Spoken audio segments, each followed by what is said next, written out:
Assalamualaikum lovely students, welcome to BioFlow. Before watching this video, make sure you like, comment, share and subscribe. Lovely students, आज जो हम discuss करने वाले हैं वो है substrate level phosphorylation. Substrate level phosphorylation जो है एक बहुत इजी टॉपिक है और प्लस बहुत ज़्यादा इम्पॉर्टेंट भी है. लवली स्टूडेंट्स, अगर हम इस सबस्ट्रेट को समझेंगे तो हम कहेंगे सबस्ट्रेट जो है एक ऐसा मॉलिक्यूल होता है जो फॉस्फेट ग्रुप को क्या करता है, डोनेट करता है या फिर फॉस्फेट ग्रुप को जो है ट्रांसफर करता है दूसरे मॉलिक्यूल की तरफ. इस फॉस्फोरिलेशन का क्या मतलब होता है? फॉस्फोरिलेशन का मतलब होता है एडिशन या फिर adding of a phosphate group to a molecule. जब एक मॉलिक्यूल में एक फॉस्फेट ग्रुप ऐड होगा तो इस प्रोसेस को हम कहेंगे फॉस्फोरिलेशन. तो लवली स्टूडेंट्स, अगर हम सबस्ट्रेट लेवल फॉस्फोरिलेशन की डेफिनेशन को डिस्कस करेंगे तो हम कह सकते हैं कि सबस्ट्रेट लेवल फॉस्फोरिलेशन, जिसको शॉर्ट में हम SLP भी कह सकते हैं, is a direct transfer of a phosphate group from a high energy substrate to ATP molecule forming ATP without involvement of electron transport chain या फिर कीमियोस्मोसिस. इसका मतलब ये है लवली स्टूडेंट्स कि एक फॉस्फेट ग्रुप जो है डायरेक्टली ट्रांसफर होता है हाई एनर्जी सबस्ट्रेट से और किसके पास जाता है, ADP के साथ, that stands for adenosine diphosphate के पास, और किस चीज के फॉर्मेशन करता है, ATP के फॉर्मेशन करता है. और लवली स्टूडेंट्स, इस प्रोसेस में जो है इलेक्ट्रॉन ट्रांसपोर्ट चेन या फिर कीमियो ऑस्मोसिस जो है वो इन्वॉल्व नहीं होता. इससे पहले जो है लवली स्टूडेंट्स हमने डिस्कस किया था कि जो ATP की प्रोडक्शन होती है वो एक प्रोसेस के थ्रू होती है जिसको हम कह सकते हैं कीमियो ऑस्मोसिस के प्रोसेस के थ्रू होती है, थ्रू इलेक्ट्रॉन ट्रांसपोर्ट चेन. पर यहाँ पे आप देख सकते हैं कोई इलेक्ट्रॉन ट्रांसपोर्ट चेन का प्रोसेस नहीं होता, कोई लंबा चौड़ा प्रोसेस नहीं होता, बल्कि डायरेक्ट जो है एक फॉस्फेट ग्रुप जो है एडिनोसिन डाइफॉस्फेट के साथ अटैच होता है और ATP की प्रोडक्शन करता है. तो लवली स्टूडेंट्स, हम ये कह सकते हैं कि ATP की प्रोडक्शन जो है दो प्रोसेसेस के थ्रू जो है वो हो सकता है. Number 1 is chemiosmosis through electron transport chain, जिसको हमने बहुत ही डिटेल में डिस्कस कर लिया अपनी पिछली वीडियोस में. और नंबर 2 जो है वो सबस्ट्रेट लेवल फॉस्फोरिलेशन.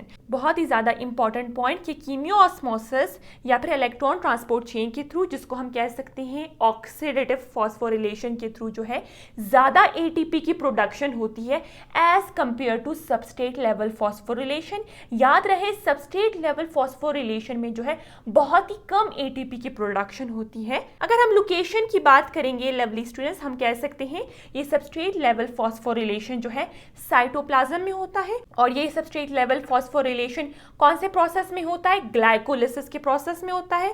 और सेकंड जो है ये माइटोकॉन्ड्रिया में होता है. और लवली स्टूडेंट्स, माइटोकॉन्ड्रिया में कौन सा प्रोसेस होता है, क्रेब्स साइकिल.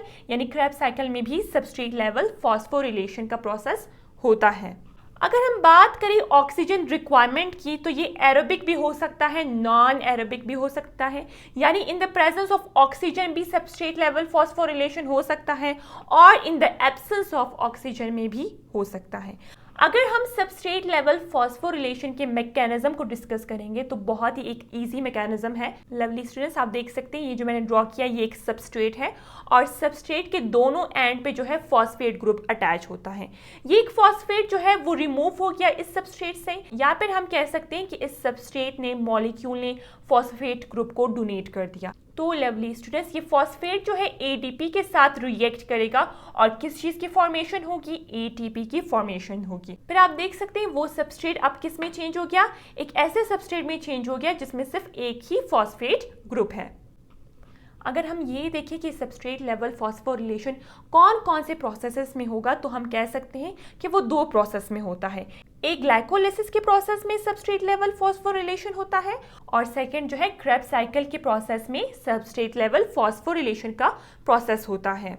लवली स्टूडेंट्स, अगर हम फर्स्ट एग्जांपल को डिस्कस करेंगे, हम कहेंगे ग्लाइकोलिसिस के प्रोसेस में. और आपको पता है ग्लाइकोलिसिस एक ऐसा प्रोसेस होता है जिसमें ग्लूकोज की ब्रेकडाउन होती है और उससे जो है 2 पायरुवेट मॉलिक्यूल्स जो है वो प्रोड्यूस होते हैं. ये ग्लाइकोलिसिस का प्रोसेस जो है 10 स्टेप प्रोसेस होता है. तो स्टेप नंबर 7 में 1,3 बिस फॉस्फोग्लिसरेट जो है वो चेंज हो जाता है 3 फॉस्फोग्लिसरेट में.